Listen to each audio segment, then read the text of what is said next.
በአንድ የንግድ መርከብ ካፒቴን አማካኝነት በድብቅ ተጭኖ ነው ወደ አርጀንቲና የመጣው። የዚህ ልጅ ግን በኋላ ላይ የአርጀንቲና አምበል ሁላ እስከመሆን ደርሷል። ምንም እንኳን ጥቁር ቢሆንም የዓለም እግር ኳስን በበላይነት የምትመራው አርጀንቲና ስትባል በአእምሯችን የሚመጡት ሊዮኔል ሜሲ፣ ዲያጎ አርማንዶ ማራዶና ወይም ሙሉ በሙሉ ነጭ የሆኑ ተጫዋቾች። ነገር ግን ከሰሞኑ የአርጀንቲና ብሔራዊ ቡድን አንድ ነገር አስተዋውቋል። በአሁኑ ሰዓት በመላው አርጀንቲና መነጋገሪያ የሆነ አንድ አስደናቂ ጥቁር ታዳጊ ተገኝቷል። ስሙ ስቴፈን ኪኪ ራሞስ ይባላል። ዛሬ በዚህ ፕሮግራማችን የዚህ ልጅ አስገራሚ የህይወት ታሪክ እንደዚሁም የማራዶና ድብቅ የጥቁር ዘር ሐረግና ለምን በአርጀንቲና ጥቁር ተጫዋቾች እንደጠፉ ሙሉ ታሪኩን ይዤላችሁ ቀርቤያለሁ። ላይክ እና ሰብስክራይብ በማድረግ የሃፍ ታይም ስፖርት ቤተሰብ እንድትሆኑ ስዩም ፍቃዱ በአክብሮት ነው የምጋብዛችሁ። በ1800 እንደ አውሮፓውያን አቆጣጠር የአርጀንቲና ዋና ከተማ ቦነስ አይረስ ከሲሶ በላዩ ከ37 ከመቶ በላይ ነዋሪዎቿ ጥቁር አፍሪካውያን ነበሩ። ታዲያ እነዚህ ሁሉ ሚሊዮን ጥቁር ህዝቦች የት ገቡ?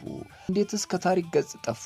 ዛሬ በዚህ በሃፍ ታይም ፕሮግራማችን የተደበቀውን የአርጀንቲና ጥቁሮች ታሪክ፣ በብሔራዊ ቡድን ውስጥ የነበሩትን ጥቁር እግር ኳስ ተጫዋቾችና የታላቁን ዲያጎ አርማንዶ ማራዶናን የአፍሪካ ደም መነሻ በዝርዝር እንመለከታለን።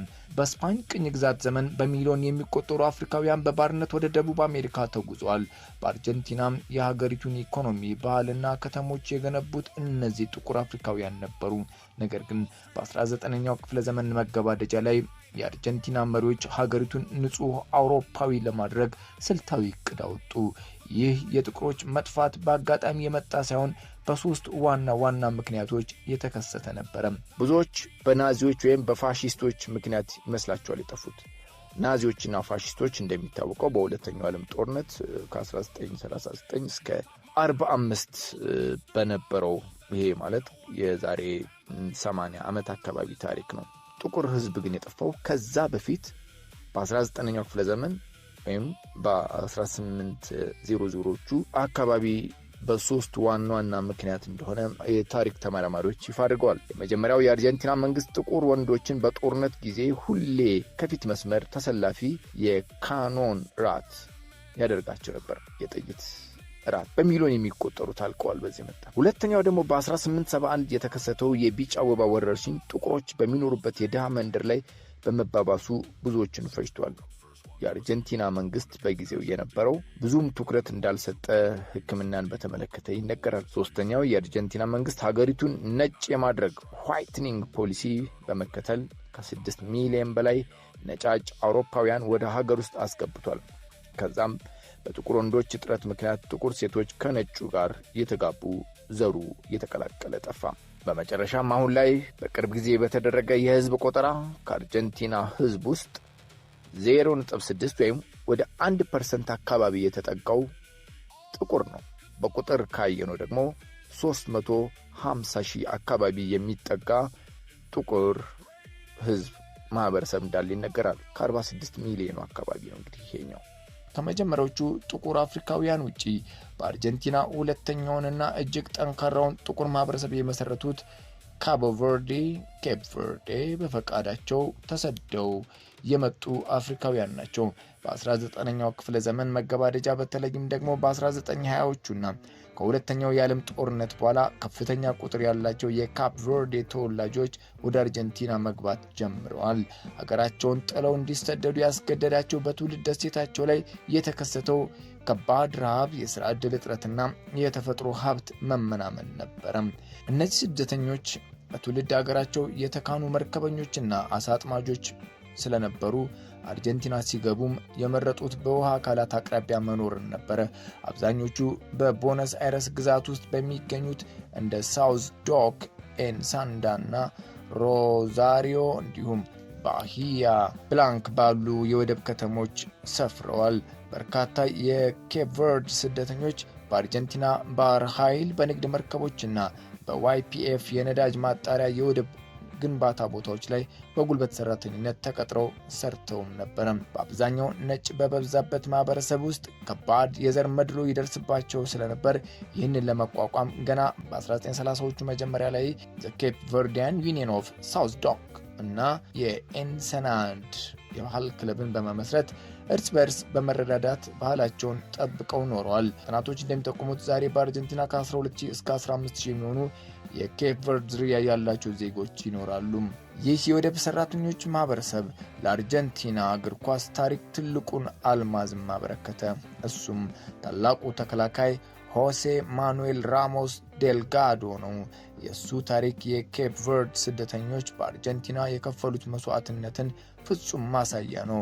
የሆሴ ማኑኤል አባት ፋውስቲኖ ራሞስ ዴልጋዶ ይባላሉ። ፋውስቲኖ የተወለዱት በኬፕ ቨርድ ሲሆን በሕፃንነቱ በሀገሩ በነበረው ከባድ ችግር ምክንያት በአንድ የንግድ መርከብ ካፒቴን አማካኝነት በድብቅ ተጭኖ ነው ወደ አርጀንቲና የመጣው። አባትየው ፋውስቲኖ ቦነስ አይረስ ሲደርስ ልክ እንደ ሌሎች ወገኖቹ በኬልሚስ ከተማ በመኖር በአካባቢው የቢራ ፋብሪካ ውስጥ በጉልበት ሰራተኝነት ተቀጠረ። እዚያም ከአርጀንቲናዊት እናት ጋር ትዳር መስርቶ ታላቁን የእግር ኳስ ኮከብ ሆሴ ማኑኤልን ወለደ። ሆሴ ማኑኤል ያደገው በዚህ በኬፕ ቨርዴ ስደተኞች ማህበረሰብ ውስጥ በመሆኑ ለአፍሪካዊ ማንነቱ የነበረው ፍቅር እጅግ ከፍተኛ ነበር። ምንም እንኳን እናቱ አርጀንቲናዊ ነው ነጭ ብትሆንም፣ በዚሁ ማንነቱ ምክንያት እግር ኳስ ሜዳ ውስጥ በኩራት ኤል ኔግሮ ወይም ጥቁሩ የሚል ቅጽል ስም ተሰጠው። እሱ የአባቱን የኬፕ ቨርድ ደም በኩራት እየተሸከመ ለአርጀንቲና ብሔራዊ ቡድን 25 ጨዋታዎችን አድርጎ በ16ቱ ቡድኑ በካፒቴንነት መርቷል። አምበልም ጭምር ነበርም። በኋላም ወደ ብራዚል በመሄድ ከታላቁ ፔሌ ጋር በሳንቶስ ክለብ ውስጥ ለ5 ዓመታት በመጫወትና ክለቡን በካፒቴንነት ጭምር በመምራት የኬፕ ቨርድን ስም በዓለም መድረክ ላይ አስጠርቷል። አርጀንቲናን ከጎረቤቶቿ የደቡብ አሜሪካ ሀገራት ጋር ስናነጻጽራት በዘር ስብጥር ረገድ ፍጹም የተለየች ናት። ለምሳሌ በብራዚል ከህዝቧ 56 ከመቶ በላዩ ወደ 120 ሚሊዮን የሚጠጋዝ የጥቁር አፍሪካውያን ዝርያ ያለው፣ ከአፍሪካ ውጪ ትልቁ ጥቁር ህዝብ የሚገኝባት ሀገርም ብራዚል ናት። በኮሎምቢያ ደግሞ ወደ 10 ከመቶ ገደማ የሚሆነው ህዝብ ጥቁር አፍሮ ኮሎምቢያዊ ነው። በቬንዙዌላም 55 ከመቶ የሚሆነው ህዝብ ጥቁርና ድብልቅ ዘር አለው። በአርጀንቲና በአሁን ሰዓት በጥቁር ህዝብነቱ የሚመዘገበው ከ0.7% አይበልጥም። በቁጥር ካየነው ወደ 350 ሺህ ህዝብ አካባቢ ነው ከ46 ሚሊዮኑ። የልዩነት የመጣው በሀገሪቱ ብሔራዊ ማንነት ግንባታ ምክንያት ነው። እንደ ብራዚልና ኮሎምቢያ ያሉ ሀገራት የባህል የዘር ስብጥራቸው በኩራት ሲቀበሉ፣ የአርጀንቲና መሪዎች ግን ጥቁር ህዝብ መኖርን እንደ ችግር ያዩበት ነበረ። የአውሮፓውያን አቆጣጠር በ1997 የቀድሞው የአርጀንቲና ፕሬዝዳንት ካርሎስ ሜኔም በአርጀንቲና ውስጥ ጥቁር ህዝብ አለ ወይ ተብለው ሲጠየቁ የሰጡት መልስ እጅግ አስገራሚ ነበረ። የለም፣ ያ የብራዚል ችግር ነው ብለው ነበረ። ይህ የሚያሳየው ሀገሪቱ ጥቁር ታሪኳን ለመደበቅ ምን ያህል እንደጣረች ነው። ይህ ሁሉ እገዳና ታሪክን የመደምሰስ ስራ ቢኖርም በችሎታቸው ጎርምተው በመውጣት ለአርጀንቲና ብሔራዊ ቡድን የተጫወቱ 3 ጥቁር ተጫዋቾች ብቻ ናቸው። አንደኛው አሌሃንድሮ ዴ ሎስ ሳንቶስ ይባላል። በ19ኛዎቹ የተጫወተ ድንቅ አጥቂ ሲሆን ለአርጀንቲና የተጫወተ የመጀመሪያው ጥቁር ሰው እንደሆነ ይነገርለታል። በ1925 ኮፓ አሜሪካንን አሸንፏል። ሁለተኛው ደግሞ ሆሴ ራሞስ ዴልጋዶ ይባላል። በ1958 እና በ1962 የዓለም ዋንጫዎች ላይ አርጀንቲናን የወከለ ጠንካራ ተከላካይ የነበረ ነው። በኋላም በብራዚሉ ሳንቶስ ክለብ ከታዋቂው ፔሌ ጋር በአንድነት ተጫውቷል። ሶስተኛውን እንመልከት። ሄክቶር ቾኮሌት ባሌ። ይህ ግብ ጠባቂ አርጀንቲና ምናልባት በቅርብ ዘመናት በቅርብ የሚለው በጥያቄ ምልክት ውስጥ ይሁን በ1978ቱ የዓለም ዋንጫ ስታሸንፍ የቡድኑ አባል የነበረ ነው። የመጨረሻው የዓለም ዋንጫ ጥቁር ተጫዋች ልንለው እንችላለን። በአርጀንቲና ታሪክ ዓለም ዋንጫን ያነሳ ብቸኛው ጥቁር ተጫዋች ነው። አሁን ደግሞ ወደ ትልቁ ሚስጥር እንሂድ። ታዋቂው የእግር ኳስ ንጉሥ ዲያጎ አርማንዶ ማራዶና የጥቁር ዘር ደም ብላክ ዲኤንኤ እንደነበረው ይነገርለታል። አዎ እውነት ነው። የታሪክና የዘር ሐረግ ተመራማሪዎች እንዳረጋገጡት የማራዶና የአባት ወገን የዘር ግንድ የሚመዘዘው ማቴዎ ማራዶና ከተባሉ በጊዜው አጠራር ባሪያ ከነበሩ ጥቁር ሰው ናቸው። የማቴዎ ልጅ ሉዊስ ማራዶና በአርጀንቲና ጦር ውስጥ በማገልገል ነፃነቱን አግኝቷል። ማራዶና በልጅነቱ ጠቆር ያለ መልክና ክርክም ያለ ጸጉር የነበረው ሲሆን በአርጀንቲናም በድሃ መንደር ስላደገ እና መልኩ ጠቆር ያለ ስለነበር በፈገግታ ኤል ኔግሮ ጥቁሩ እየተባለ ይጠራም ነበር። ማራዶና እግር ኳስ መጫወት ሲጀምር የአርጀንቲና የላይኛው ነጭ ማህበረሰብና የተቃዋሚ ክለብ ደጋፊዎች መልኩ ጠቆር ያለ በመሆኑና ከድሃ መንደር በመምጣቱ ሊያዋርዱት ይሞክሩ ነበር። እሱን ለመሳደብ ካቤሲታ ኔግራ ትንሿ ጥቁር ራስ የሚል ዘረኛ ስም ይጠቀሙ ነበር ለማናደድ። ይህ ስም በአርጀንቲና ለጥቁሮችና ለድሆች የሚሰጥ የንቀት ስም ነበር። ታዲያ ማራዶና ለዚህ የዘረኝነት ስድብ የሰጠው ምላሽ ምን ነበር ካልን አልተሸማቀቀም፣ አልተናደደም። ይልቁንም በኩራት ደረቱን ነፍቶ ለጠላቶቹ እንዲህ ሲል መለሰላቸው። አዎ እኔ ጥቁር ነኝ፣ ካቤሲታ ኔግራ ነኝ። በዚህም እጅግ እኮራለሁ። የመጣሁበትን ማህበረሰብ ድሃውን ህዝቤንና ማንነቴን መቼም ቢሆን አልረሳም አለ። ማራዶና ስድቡን ወደ ክብር ቀየረው።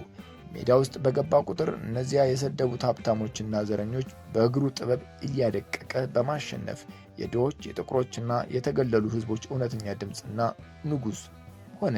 ማራዶና በተጫዋችነት ዘመኑ ስቴፋን ኪኪ ራሞስ የተወለደው እንደ አውሮፓውያን አቆጣጠር በ2009 በሃይቲ ሀገር ነው።